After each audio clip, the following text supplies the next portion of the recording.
So our world is totally different from the world of the first century church. So,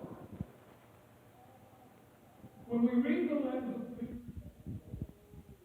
we must keep in mind that these people were not sanctioned by the government.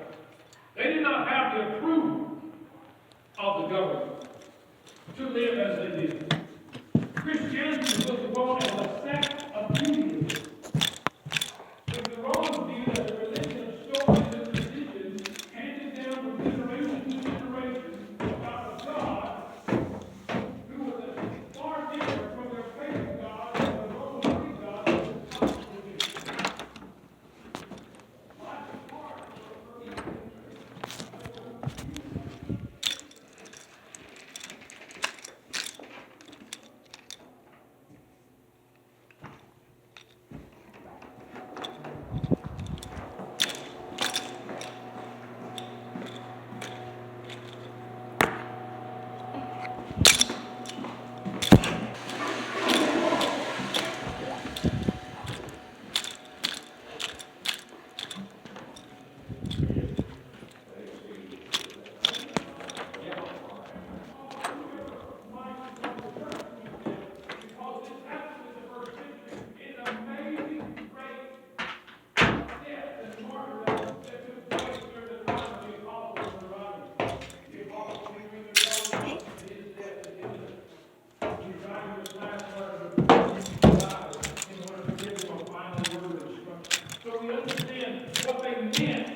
When they wrote with such fervor and such intensity, and their words were not mixed with platitudes and out-of-the-way stories. They went right to the point, knowing that every word they spoke had to mean something. It had to have an impact upon the listeners who would read those letters later on. And you understand, there was no printing presses in those days. There were no mass communication skills. Hand-copied letters were over and over written again and again and again and passed throughout the church area and the church world, so that a person 300 miles away may not get Peter's letter for 4 years.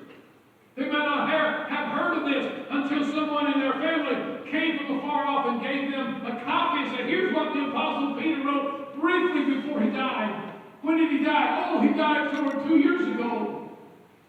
So you understand the importance of the letters and the value that they placed upon every precious word that was written about Jesus and about the way of Christian life.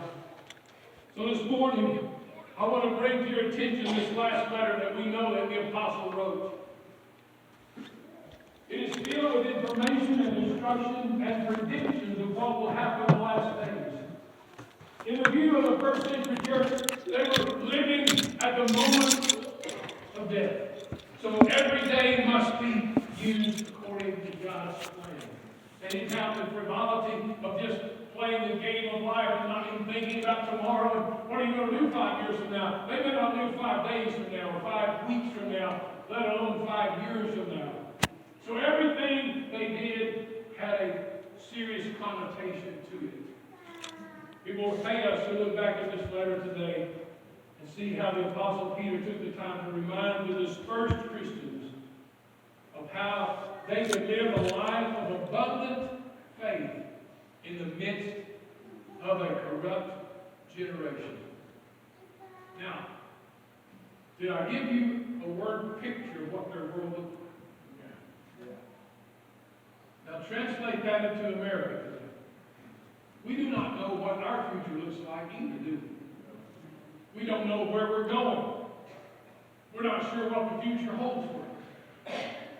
We don't know exactly what things may be done in the next few years that will impinge upon your and my liberties as Christians and as American people.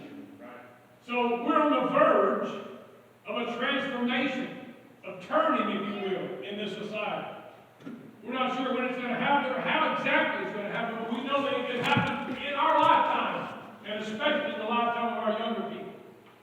So please hear me this morning. The words of the Apostle Peter can apply to your and my life this morning, simply because of the uncertainty that we're facing every single day of our life.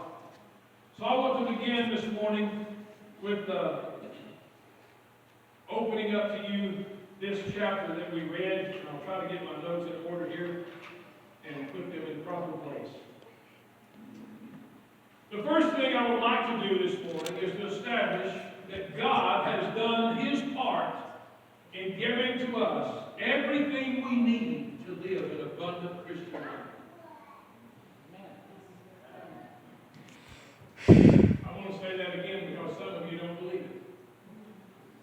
God has done His part in giving to us everything we need to live an abundant Christian